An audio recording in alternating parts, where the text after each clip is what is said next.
Okay, YouTubers, it's bragging rights time. Best Buy sells the Cuisinart for 80 bucks new. There's a Goodwill price on it, $12.99. But note that it's got an orange tag on it.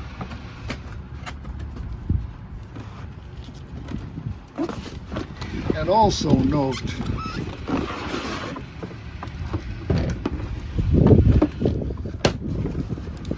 that it's not the exact same one that's on the box.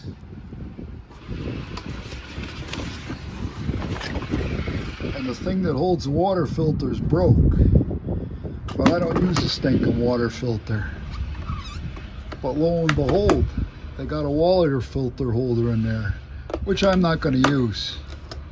They also have a brass screen. That don't look like it was ever used. Yeah. But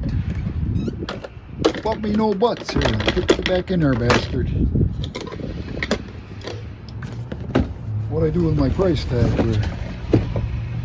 It's orange price tag. I got it for half off. Did it blow away here in the yard?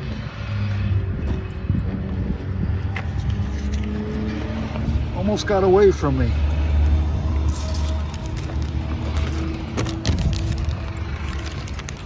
Black and white. The chief bastard scored a half off. Loving every minute of it. God bless the Goodwill and the people that donate and shop here.